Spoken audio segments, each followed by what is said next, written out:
Good afternoon, people of the earthbound realm, or the earthbound realm. I don't judge. Not a judger. Welcome. Good afternoon. I am going to be reading today The Haunter of the Dark by H.P. Lovecraft. In just a few moments, I'll be getting going. Amy Exhale, hello. Hello to you as well. Yeah, I'll be getting going just in a few seconds here. Hope everybody's having a great day. Fahim, what's up? Not much, man. Not much. I'm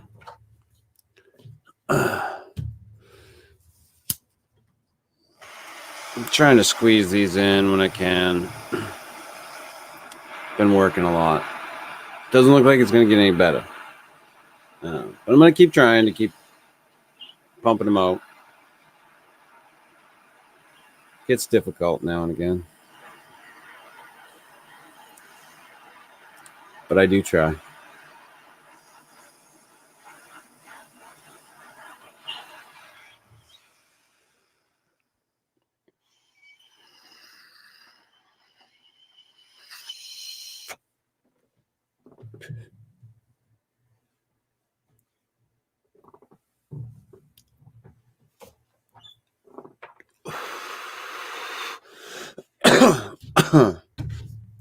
It's going to be a little bit of a longer one, but we'll see how long it takes me.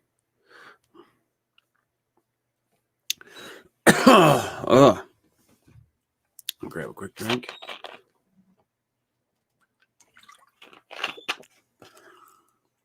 I'll jump right into this.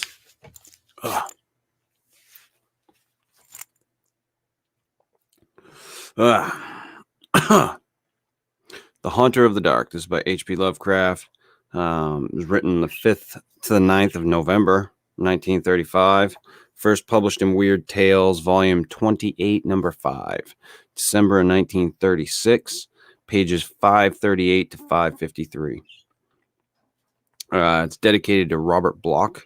I've seen the dark universe yawning where the black planets roll without aim, where they roll in their horror unheeded, without knowledge or luster or name. Nemesis.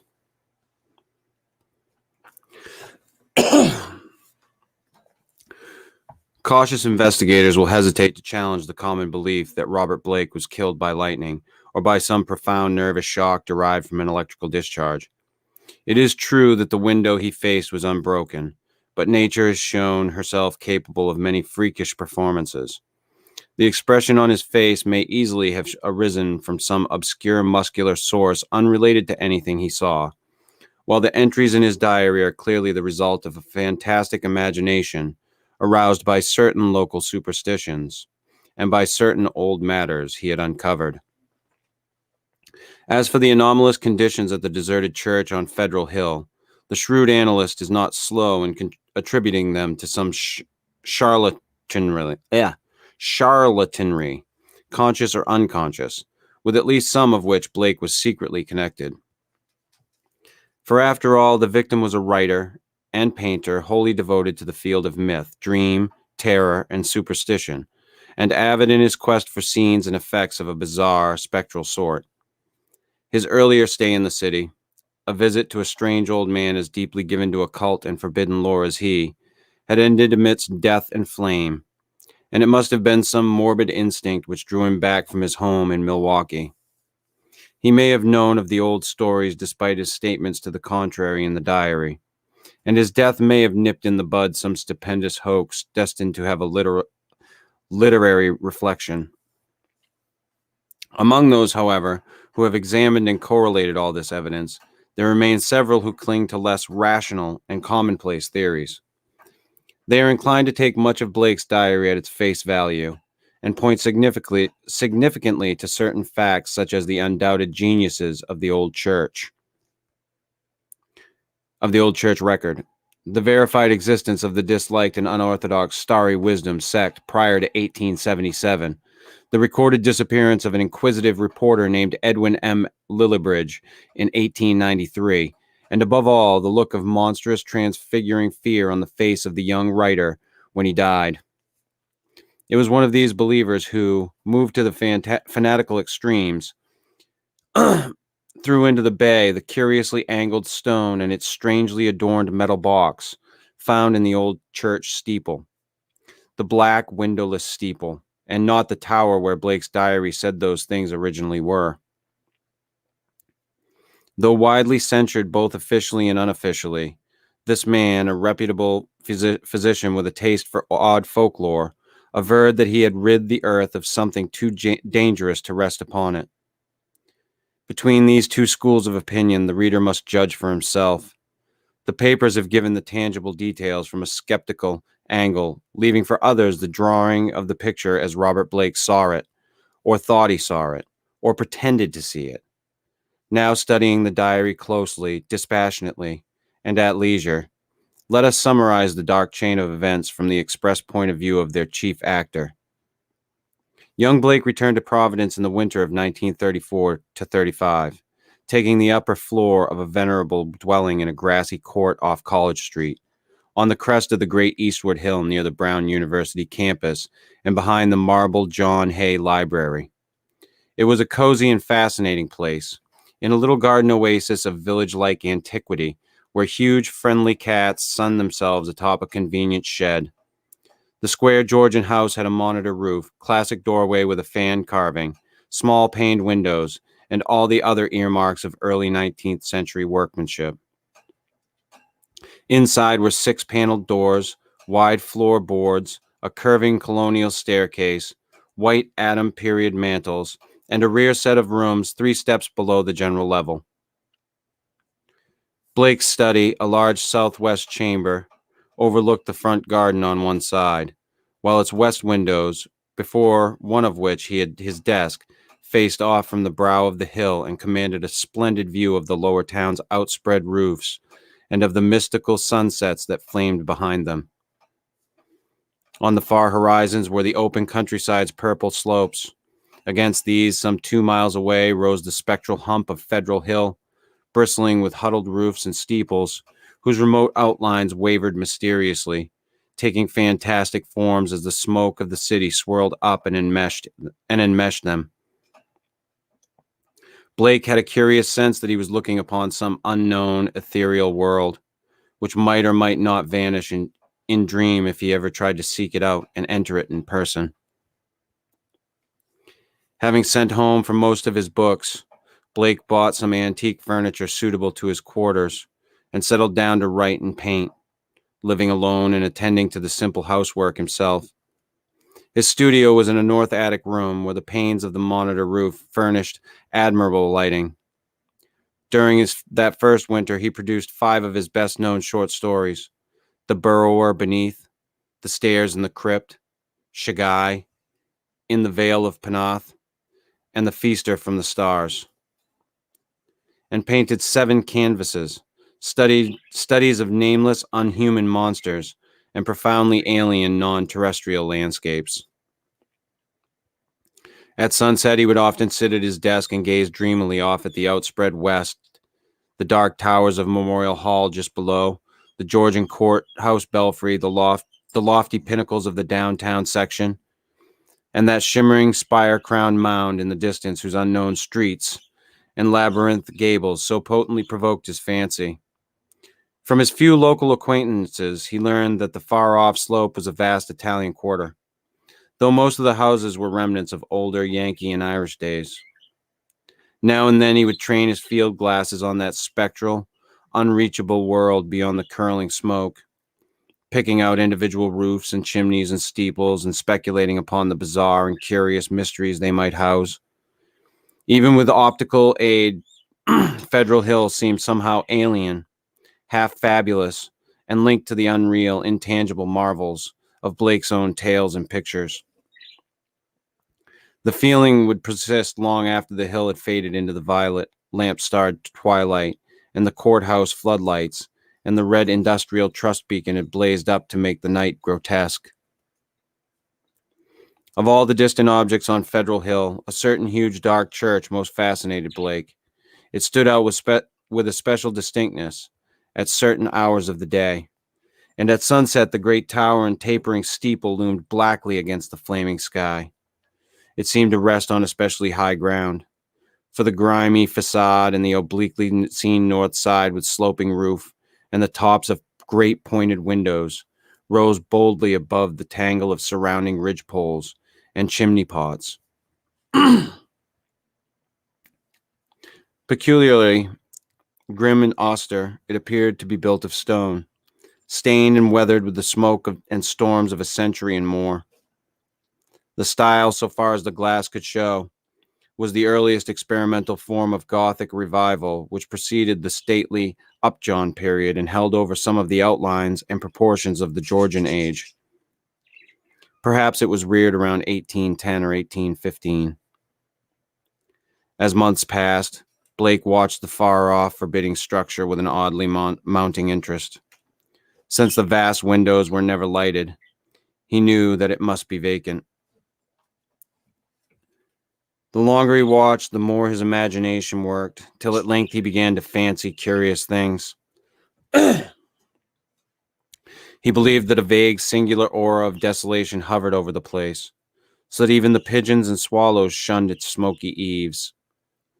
Around other towers and belfries, his glass would reveal great flocks of birds, but here they never rested. At least that is what he thought and set down in his diary.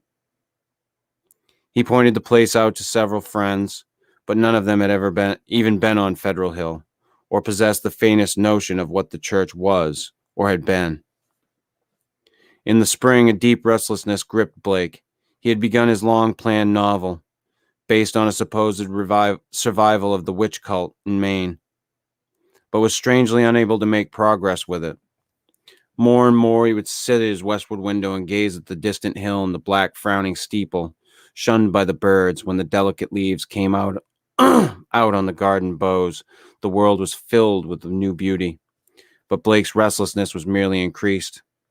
It was then that he first thought of crossing the city and climbing bodily up that fabulous slope into the smoke-wreathed world of a dream. Late in April, just before the eon showed Walpurgis time, Blake made his first trip into the unknown. Plodding through the endless downtown streets and the bleak, decayed squares beyond, he came finally upon the ascending avenue of century-worn steps, sagging Doric porches, and bare-paned cupolas, which he felt must lead up to the long-known, unreachable world beyond the mists. There were dingy blue and white street signs which meant nothing to him. And presently he noted the strange dark faces of the drifting crowds and the foreign signs over curious shops in brown, decade-weathered buildings. Nowhere could he find any of the objects he had seen from afar, so that once more he half fancied that the Federal Hill of that distant view was a dream world, never to be trod by living human feet. Now and then a battered church facade or crumbling spire came in sight, but never the blackened pile that he sought.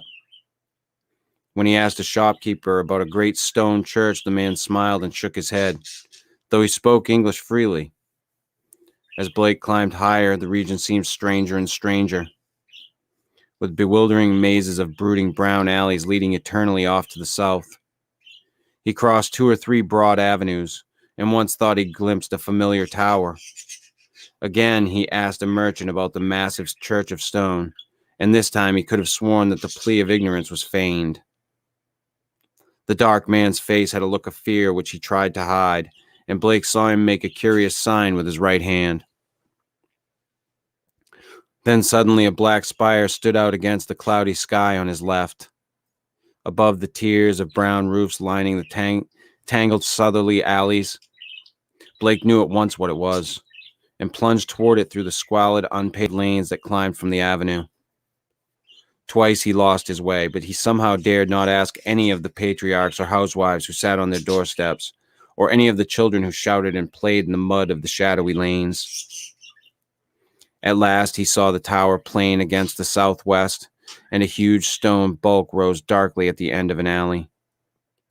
Presently he stood in a windswept open square, quaintly cobblestoned with a high bank wall on the farther side.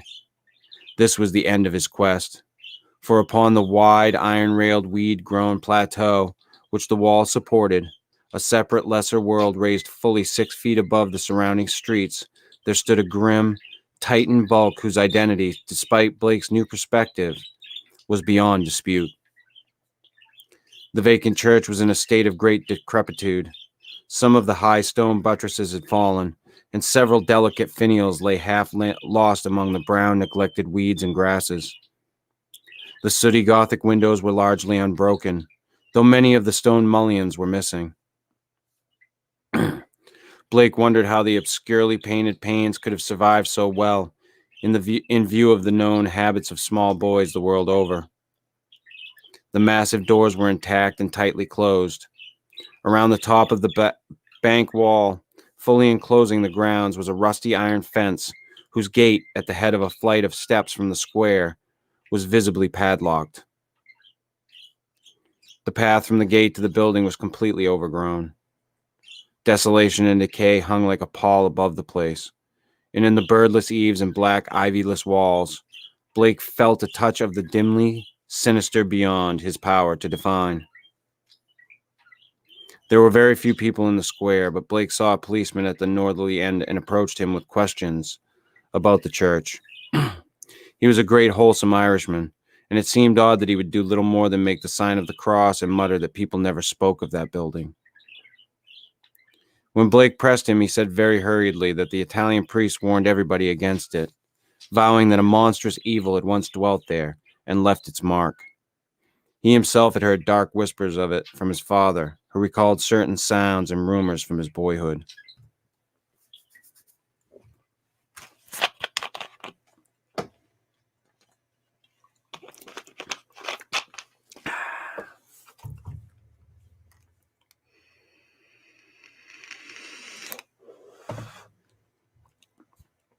There had been a bad sect there in the old days, an outlaw sect that called up awful things from some unknown gulf of night.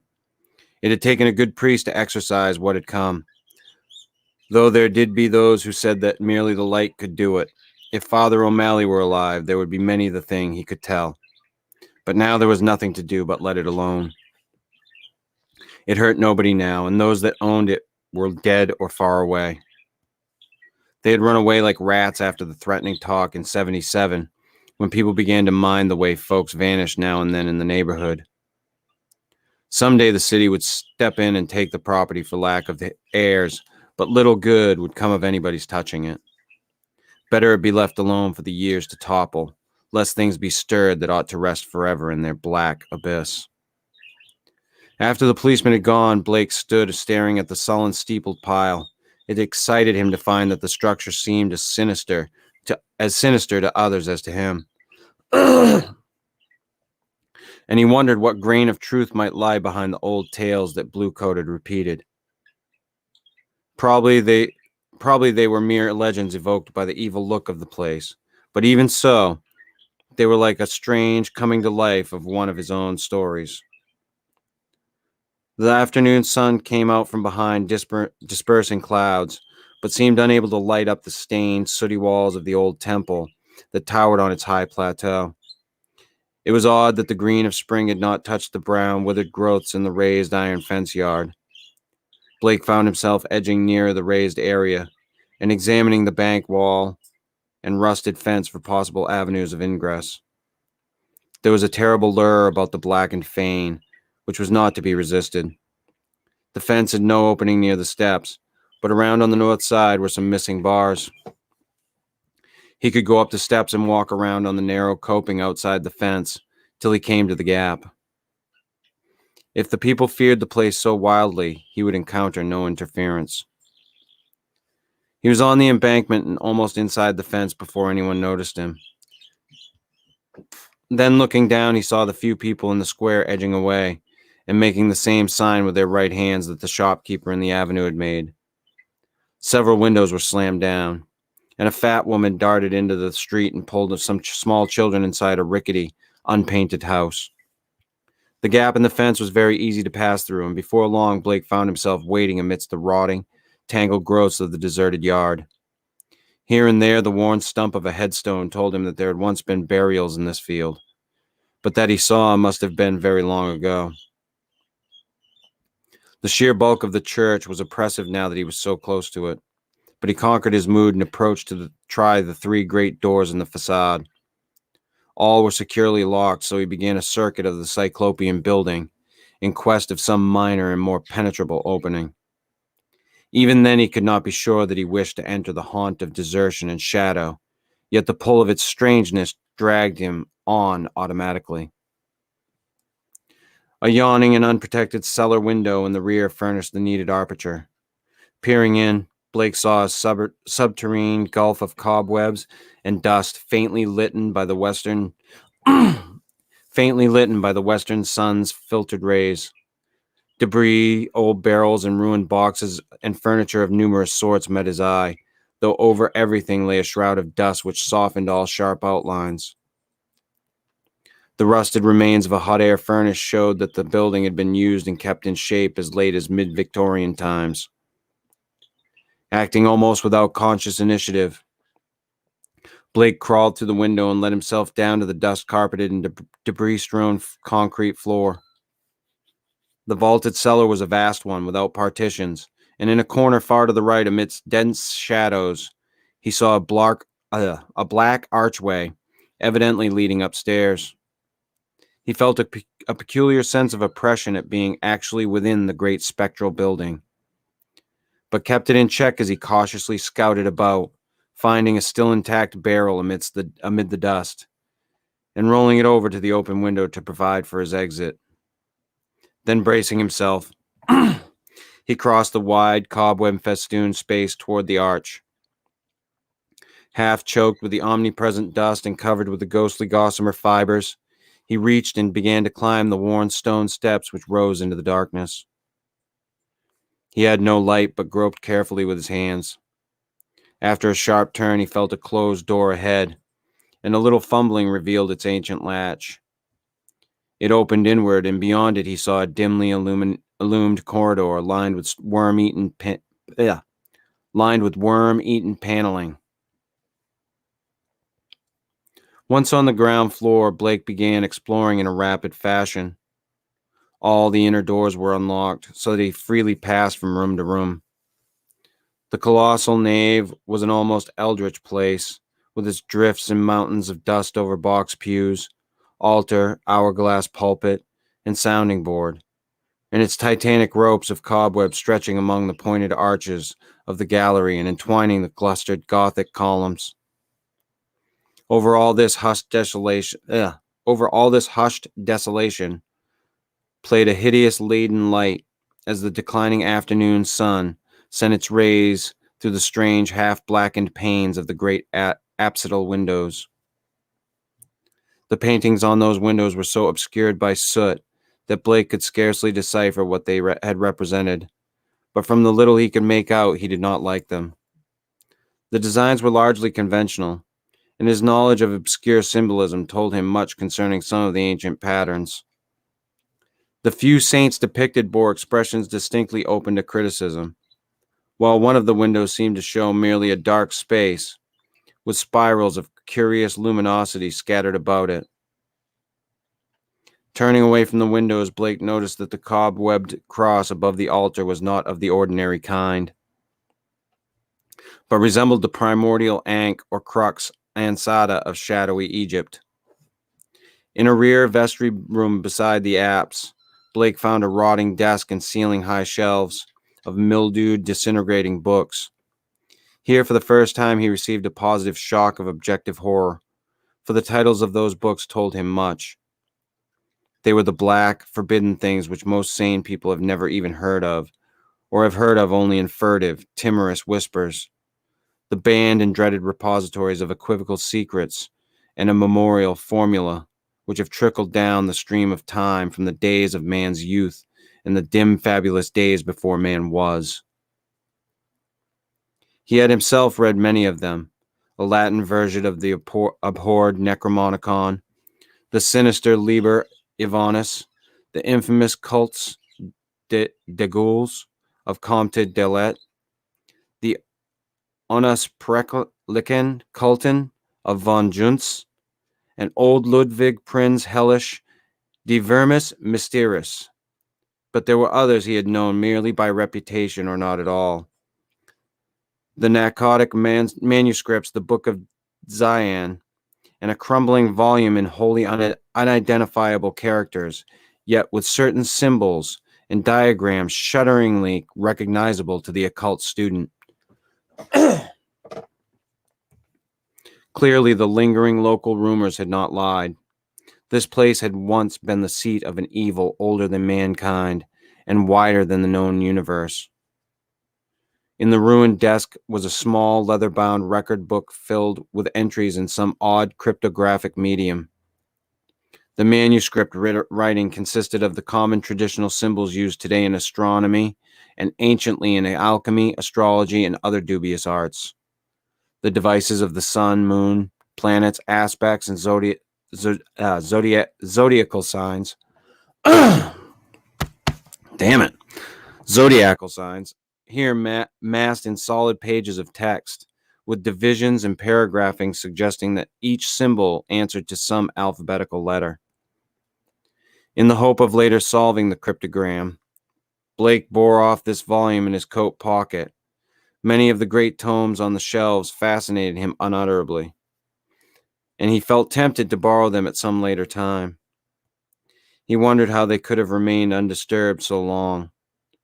Was he the first to conquer the clutching, pervasive fear which had for nearly 60 years protected this deserted place from visitors? Having now thoroughly explored the ground floor, Blake plowed again through the dust of the spectral nave to the front vestibule, where he had seen a door and staircase presumably leading up to the blackened tower and steeple, objects so long familiar to him at a distance. The ascent was a choking experience, for dust lay thick, while the spiders had done their worst in this constricted place. The staircase was a spiral with high, narrow wooden treads, and now and then Blake passed a clouded window looking dizzily out over the city. Though he had seen no ropes below, he expected to find a bell or peal of bells in the tower whose narrow, louver-boarded lancet windows his field glass had studied so often.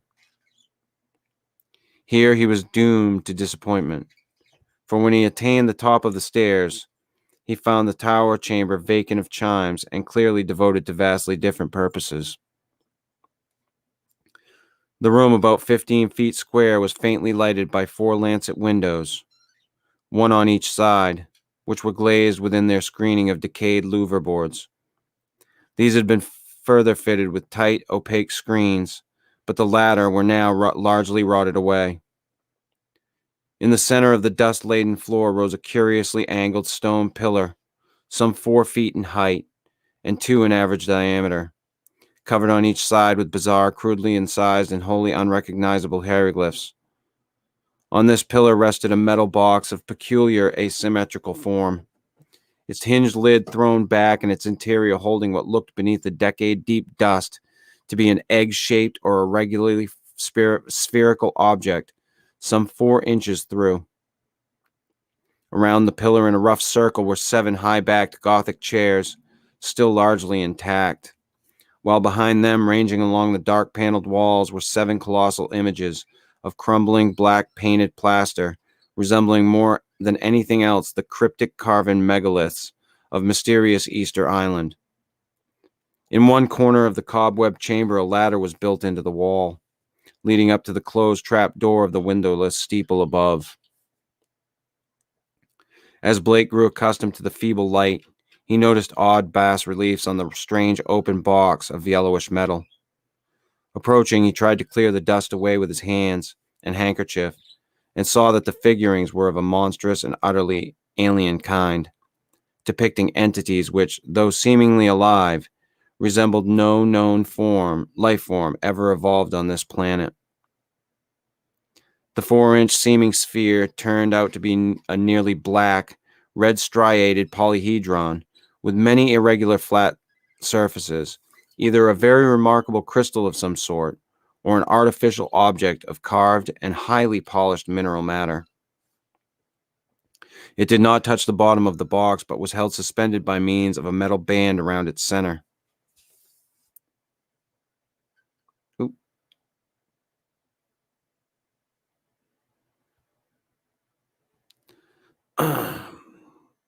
With 7 queerly designed supports extending horizontally to angles of the box's inner wall near the top. This stone, once exposed, exerted upon Blake an almost alarming fascination. He could scarcely tear his eyes from it, and as he looked at its glistening surfaces, he almost fancied it was transparent, with half-formed worlds of wonder within. Into his mind floated pictures of alien orbs with great stone towers, and other orbs with Titan mountains and no mark of life, and still remoter places where only a stirring in vague blackness told of the presence of consciousness and will. When he did look away, it was to notice a somewhat singular mound of dust in the far corner, near the ladder to the steeple. Just why it took his attention he could not tell, but something in its contours carried a message to his unconscious mind. Plowing toward it and brushing aside the hanging cobwebs as he went, he began to discern something grim about it. Hand and handkerchief soon revealed the truth, and Blake gasped with a baffling mixture of emotions. It was a human skeleton, and it must have been there for a very long time. The clothing was in shreds, but some buttons and fragments of cloth bespoke of a man's gray suit. There were other bits of evidence: shoes, metal clasps, huge buttons for round cuffs, a stick pin of bygone pattern, a reporter's badge with the name of the old Providence Telegram, and a crumbling leather pocketbook. Blake examined the latter with care, finding within it several bills of antiquated issue, a celluloid advertising calendar for 1893, some cards with the name Edwin M. Lillibridge, and a paper covered with the penciled memoranda. This paper held much of a puzzling nature, and Blake read it carefully at the dim westward window. Its disjointed text included such phrases as the following: Professor Enoch Bowen, home from Egypt, May 1844. Buys Old Free Will Church in July. His archaeological work and studies in occult well known. Dr. Drown of the Fourth Baptist warns against starry wisdom in sermon, December 29, 1844. Congregation 97 by end of 45. 1846, 3 disappearances. First mention of shining trapezohedron. 7 disappearances, 1848. Stories of blood sacrifice begin. Investigation 1853 comes to nothing. Stories of sounds. F.R. O'Malley tells of devil worship with box found in great Egyptian ruins. Says they call up something that can't exist in the light. Flees a little light and banished by strong light. Then has to be summoned again. Probably got this from deathbed confession of Francis X. Feeney, who had joined Starry Wisdom in 49. These people say the shining trapezohedron shows them heaven and other worlds, and that the haunter of the dark tells them secrets in some way. Story of Orrin B. Eddy, 1857. They call it up by gazing at the crystal and have a secret language of their own. 200 or more in congregation, 1863, exclusive of men at front. Irish Boys Mob Church in 1869 after Patrick Reagan's disappearance. Veiled article in J. March 14th, 72, but people don't talk about it. 6 disappearances, 1876, secret committee calls on Mayor Doyle. Action promised, February 1877, church closes in April. Gang Federal Hill boys threatened doctor and vestryman in May. 181 persons leave city before end of 77. Mention no names. Ghost stories begin around 1880. Try to ascertain truth of report that no human being has entered church since 1877. Ask Lanigan for photograph of place taken, 1851. Restoring the paper to his pocketbook and placing the latter in his coat, Blake turned to look down at the skeleton in the dust.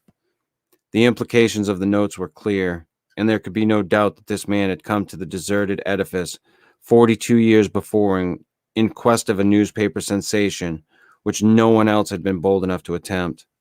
Perhaps no one else had known of his plan. Who could tell? But he had never returned to his paper. Had some bravely suppressed fear risen to overcome him and bring on sudden heart failure? Blake stooped over the gleaming bones and noted their peculiar state. Some of them were badly scattered, and a few seemed oddly dissolved at the ends. Others were strangely yellowed with vague suggestions of charring. This charring extended to some of the fragments of clothing. The skull was in a very peculiar state, stained yellow and with a charred aperture in the top of, as if some powerful acid had eaten through the solid bone. What happened to the skeleton during its 4 decades of silent entombment here, Blake could not imagine. Before he realized it, he was looking at the stone again, and letting its curious influence call up a nebulous pageantry in his mind. He saw processions of robed, hooded figures whose outlines were not human, and looked on endless leagues of desert lined with carved, sky-reaching monoliths. He saw towers and walls in nighted depths under the sea, and vortices of space where wisps of black mist floated before thin shimmerings of cold purple haze. And beyond all else he glimpsed an infinite gulf of darkness, where solid and semi-solid forms were known only by their windy stirrings, and cloudy patterns of force seemed to superimpose order on chaos, and hold forth a key to all the paradoxes and arcana of the worlds we know. Then all at once the spell was broken by an access of gnawing, indeterminate panic fear. Blake choked and turned away from the stone, conscious of some formless alien presence close to him and watching him with horrible intentness. He felt entangled with something which was not in the stone, but which had looked through it at him, something which would ceaselessly follow him with a cognition that was not physical sight. Plainly, the place was getting on his nerves, as well it might in view of his gruesome find. The light was waning too, and since he had no illuminant with him, he knew he would have to be leaving soon. Take a quick moment here.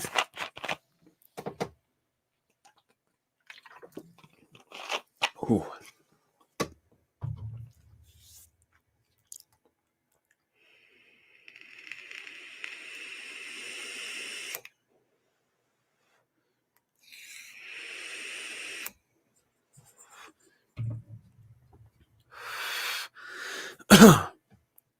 It was then in the gathering twilight that he thought he saw a faint trace of luminosity in the crazily angled stone. He tried to look away from it, but some obscure compulsion drew his eyes back. Was there a subtle phosphorescence of radioactivity about the thing? What was it that the dead man's notes had said concerning a shining trapezohedron? What, anyway, was this abandoned lair of cosmic evil? What had been done here, and what might still be lurking in the bird-shunned shadows? It seemed now as if an elusive touch of fotor had arisen somewhere close by, though its source was not apparent.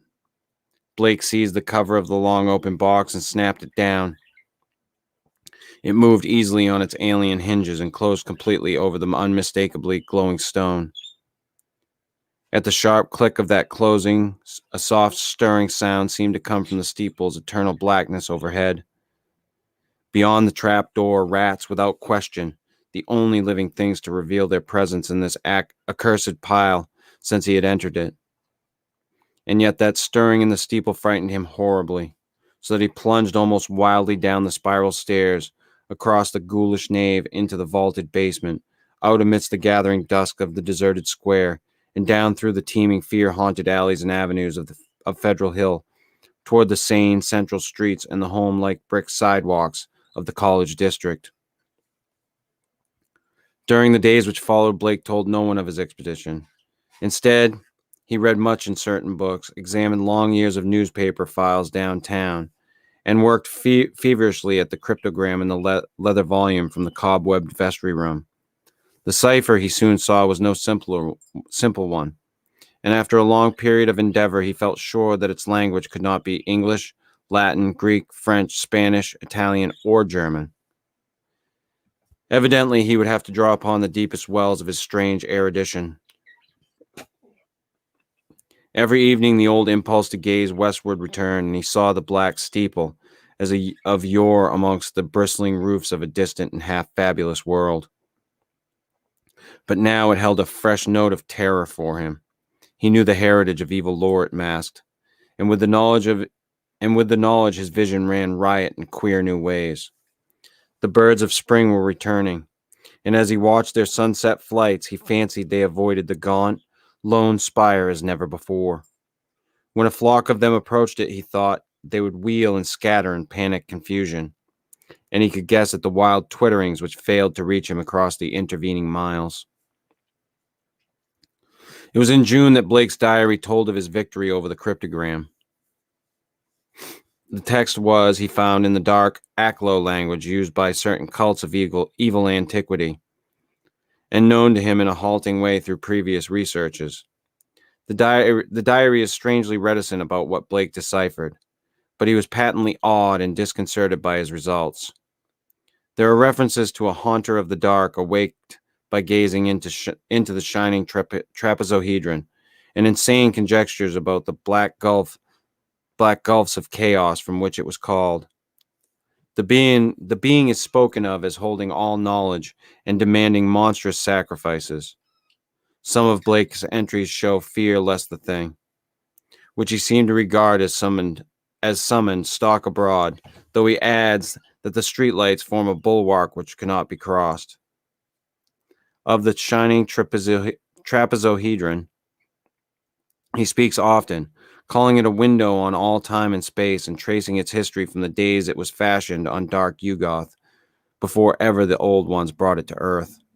It was treasured and placed in its curious box by the crinoid things of Antarctica, salvaged from their ruins by the serpent men of Volusia, and peered at eons later in Lemuria by the first human beings.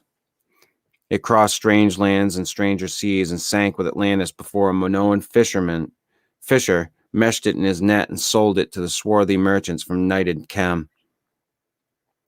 The pharaoh Neferenka built around it a temple with a windowless crypt, and did that which caused his name to be stricken from all monuments and records.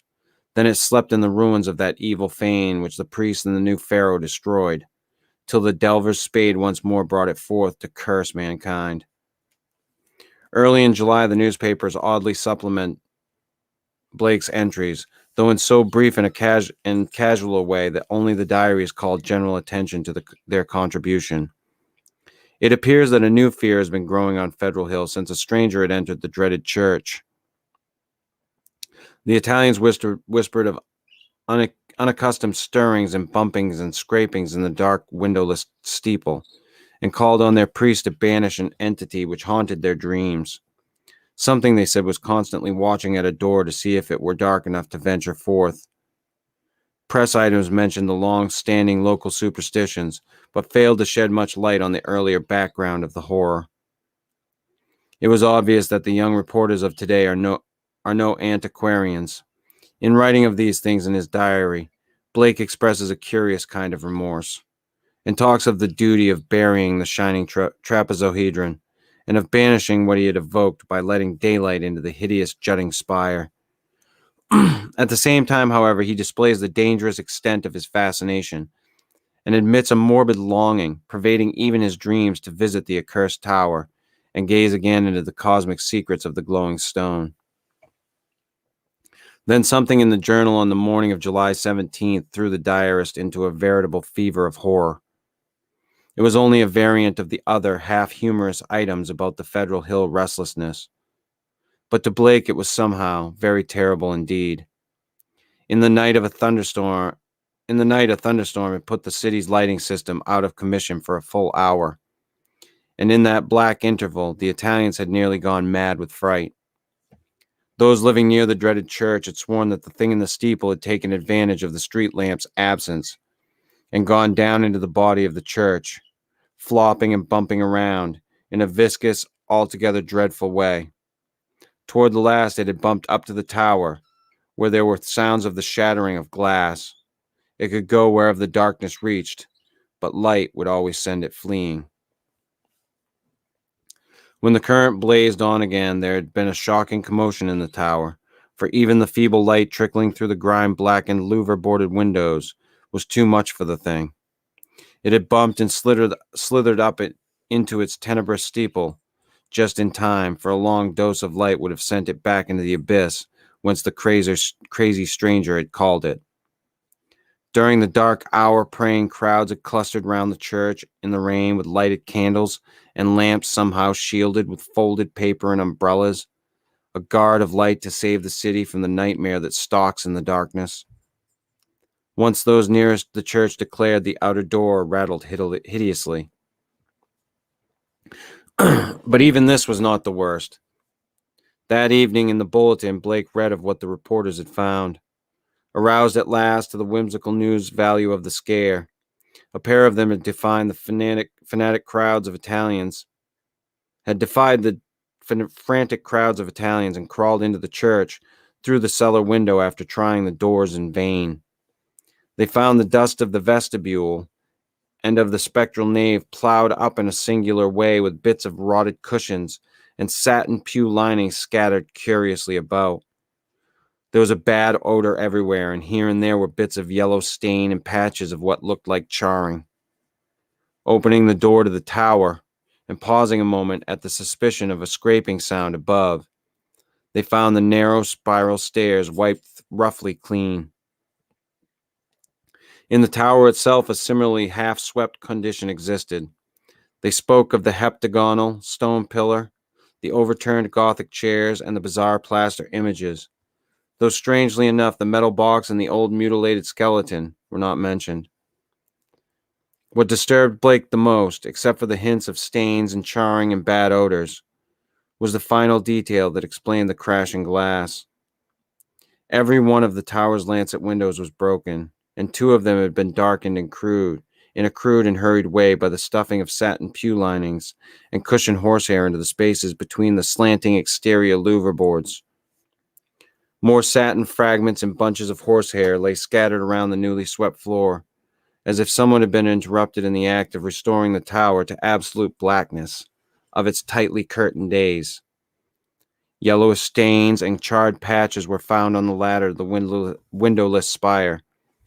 But when a reporter climbed up, opened the horizontally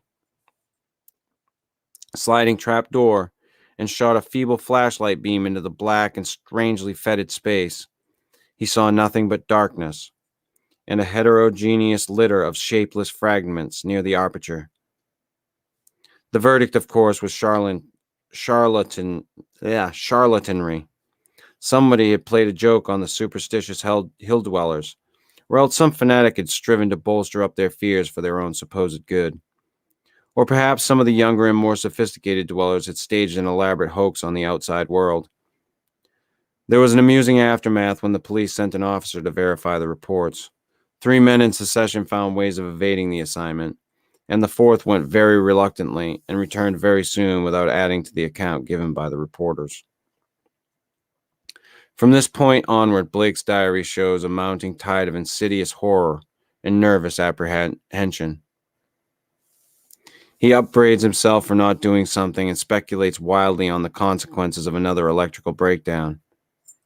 It has been verified that on 3 occasions during thunderstorms, he telephoned the electric light company in a frantic vein and asked that desperate precautions against a lapse of power be taken.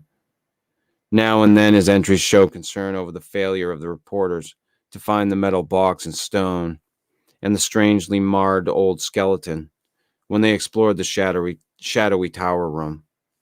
He assumed that these things had been removed. Whither and by whom or what he could only guess, but his worst fears concerned himself and the kind of unholy rapport he felt to exist between his mind and that lurking horror in the distant steeple, that monstrous thing of night which his rashness had called out of the ultimate black spaces. He seemed to feel a constant tugging at his will, and callers of that period remember how he would sit abstractedly at his desk and stare out of the west window at that far-off spire-bristling mound beyond the swirling smoke of the city. His entries dwell monotonously on certain terrible dreams and of a strengthening of the unholy rapport in his sleep. There is mention of a night when he awake to find himself fully dressed, outdoors, and headed automatically down College Hill toward the west. Again and again he dwells on the fact that the thing in the steeple knows where to find him.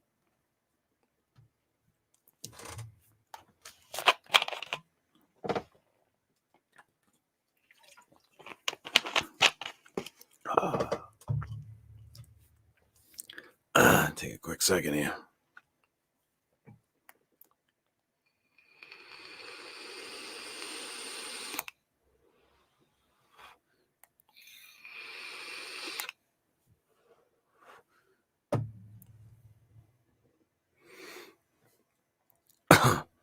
The week following July 30th is recalled as the time of Blake's partial breakdown.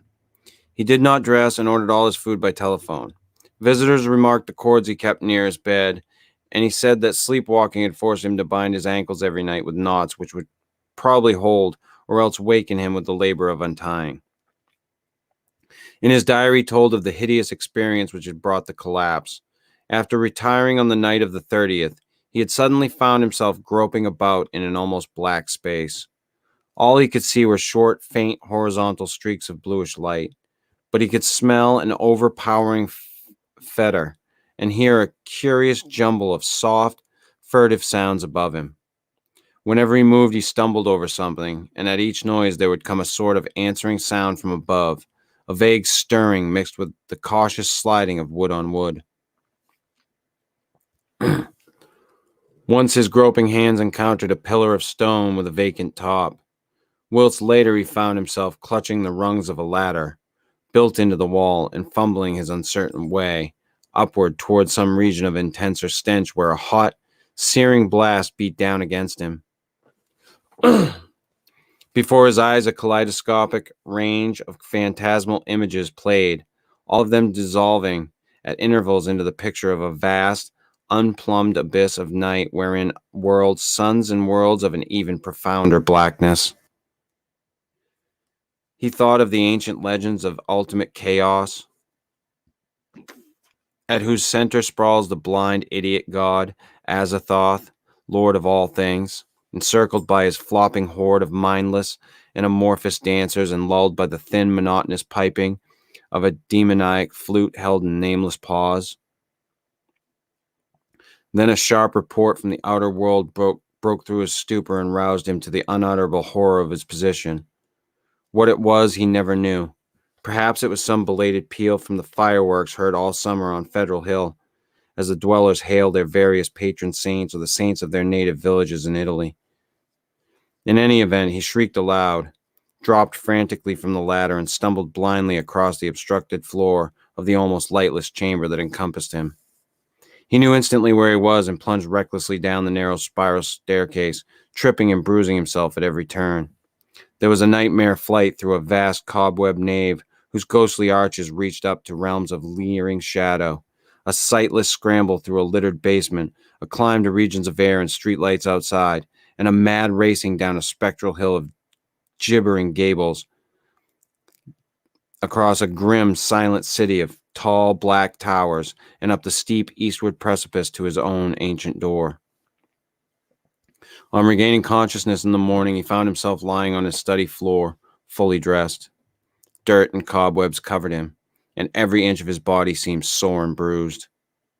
When he faced the mirror, he saw that his hair was badly scorched, while a trace of strange, evil odor seemed to cling to his upper outer clothing. It was then that his nerves broke down.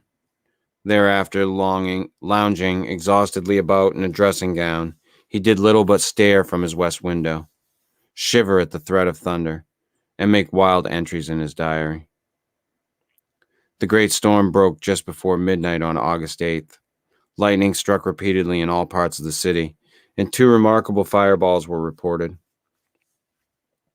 The rain was torrential, while a constant fusillade of thunder brought sleeplessness to thousands.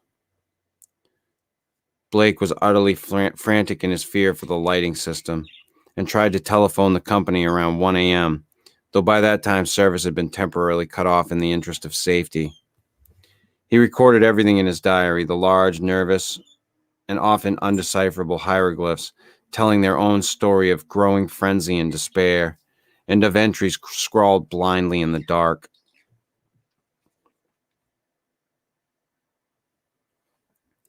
He had to... Hold on just a moment.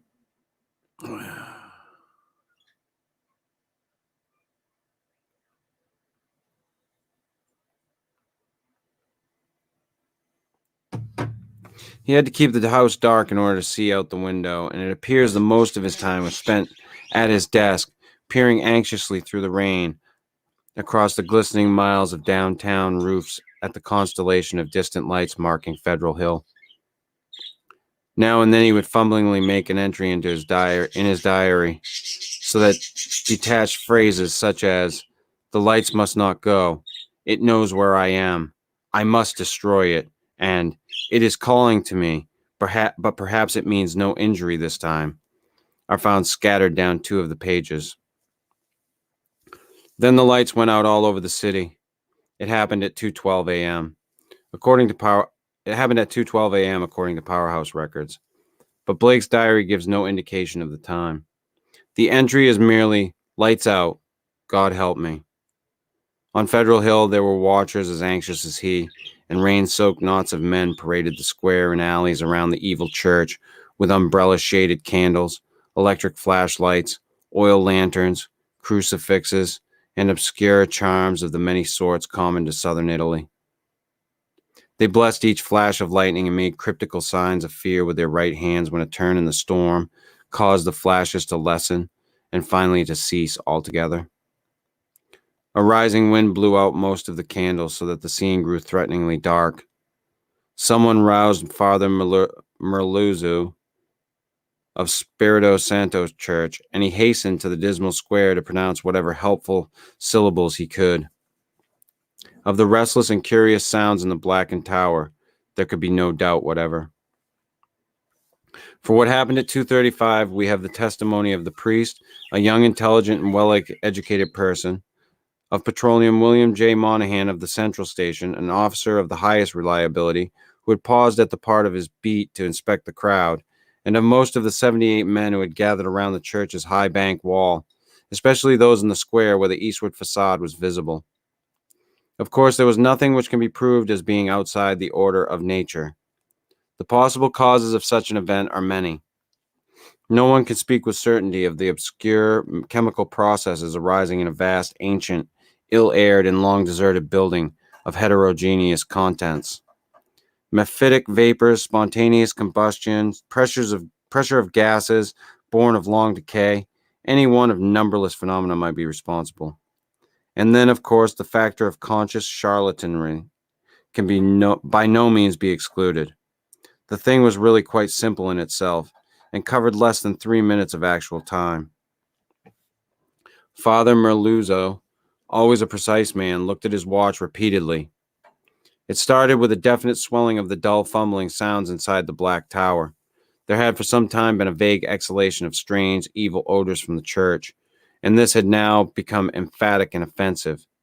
Then at last there was a sound of splintering wood, and a large, heavy object crashed down in the yard beneath the frowning easterly facade. The tower was invisible now that the candles would not burn. But as the object neared the ground, the people knew that it was the smoke-grimed louver boarding of that tower's east window. Immediately afterward, an utterly unbearable fetor welled forth from the unseen heights, choking and sickening the trembling watchers, and almost prostrating those in the square. At the same time, the air trembled with a vibration as of flapping wings, and a sudden east-blowing wind, more violent than any previous blast, snatched off the hats and wrenched the dripping umbrellas off the crowd. Nothing definite could be seen in the candleless night, though some upward-looking spectators thought they glimpsed a great, spreading blur of denser blackness against the inky sky.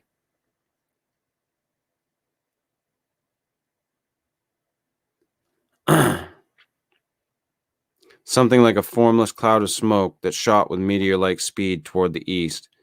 That was all. The watchers were half numbed with fright, awe, and discomfort, and scarcely knew what to do, or whether to do anything at all. Not knowing what had happened, they did not relax their vigil. And a moment later, they sent up a prayer as a sharp flash of belated lightning, followed by an ear-splitting crash of sound, rent the flooded heavens. Half an hour later, the rain stopped.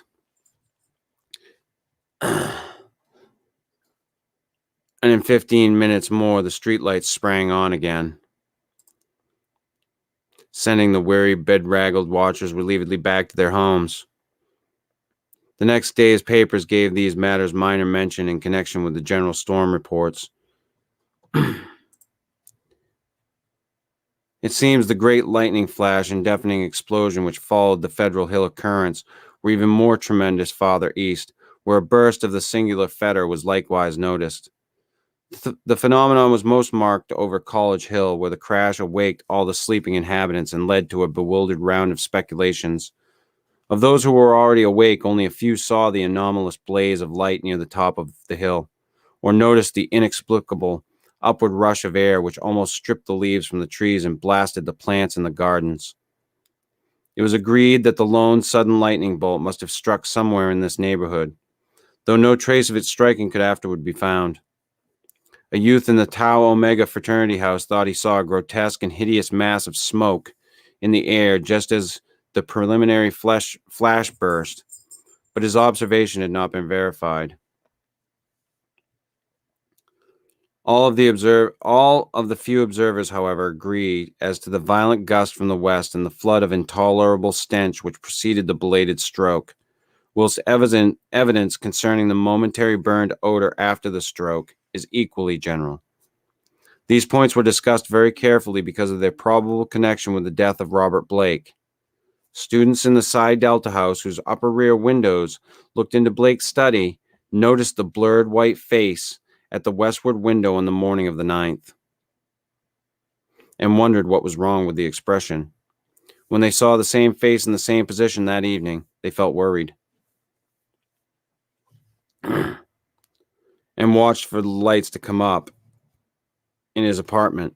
Later, they rang the bell of the darkened flat and finally had a policeman force the door. The rigid body sat bolt upright at the desk by the window, and when the intruders saw the glassy, bulging eyes and the marks of stark, convulsive fright on the twisted features, they turned away in sickened dismay. Shortly afterward, the coroner's physician made an examination, and despite the unbroken window, reported electrical shock or nervous tension induced by electrical discharge as the cause of death. The hideous expression he ignored altogether, deeming it a not improbable result of the profound shock as experienced by a person of such abnormal imagination and unbalanced emotions. He deduced these latter qualities from the books, paintings, and manuscripts found in the apartment, and from the blindly scrawled entries in the diary on the desk. Blake had prolonged his frenzied jottings to the last, and the broken pointed pencil was found clutched in his spasmodically contracted right hand. The entries after the failure of the lights were highly disjointed and legible only in part. From them, certain investigators have drawn conclusions differing greatly from the materialistic official verdict, but such speculations have little chance for belief among the conservative. The case of these imaginative theorists has not been helped by the action of superstitious Dr. Dexter, who threw the curious box and angled stone, an object certainly self-luminous, as seen in the black windowless steeple where it was found, into the deepest channel of Narragansett Bay. Excessive imagination and neurotic unbalance on Blake's part, aggravated by knowledge of the evil bygone cult, whose startling traces he had uncovered, formed the dominant interpretation given those final frenzied jottings. These are the entries, or all that can be made of them. Lights still out. Must be 5 minutes now. Everything depends on lightning. Yadith grant it will keep up. Some influence seems beating through it. Rain and thunder and wind deafen. The thing is taking hold of my mind. Trouble with memory. I see things I never knew before. Other worlds and other galaxies. Dark. The lightning seems dark and the darkness seems light. It cannot be the real hill and the church that I see in the pitch darkness. Must be retinal impression left by flashes. Heaven grant the Italians are out with their candles if the lightning stops. What am I afraid of?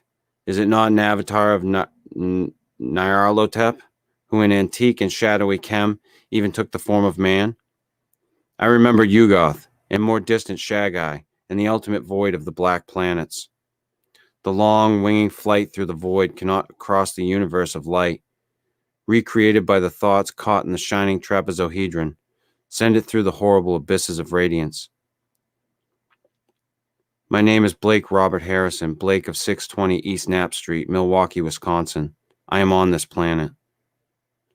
Azathoth, have mercy. The lightning no longer flashes. Horrible. I can see everything with a monstrous sense that is not sight. Light is dark and dark is light. Those people on the hill, guard, candles and charms, they're priests. Sense of distance gone. Far is near and near is far. No light, no glass. See that steeple? That tower? Window? Can hear Roderick Usher. Am mad or going mad. The thing is stirring and fumbling in the tower. I am it, and it is I. I want to get out, must get out, and unify the forces. It knows where I am. I am Robert Blake, but I see the tower in the dark. There is a monstrous odor, senses transfigured. Boarding at the tower window, cracking and giving way. I see it coming here. Hell wind, titan blur, black wings. Yog Sothoth, save me. The three-lobed burning eye. And that was The Haunter of the Dark. I don't know if my Facebook fucking kicked out during that. I got a notification that it lost its connection to Facebook. The fuck that was all about. But anyhow, hope everybody enjoyed it. That was a good one. Amy Exhale, thanks. Enjoy the rest of your day. Well, she's on Facebook, so she must have heard it all, I guess. But so yeah, hope you guys enjoyed that. It was an interesting little one. I like Lovecraft shit. So and have a great rest of your Sunday.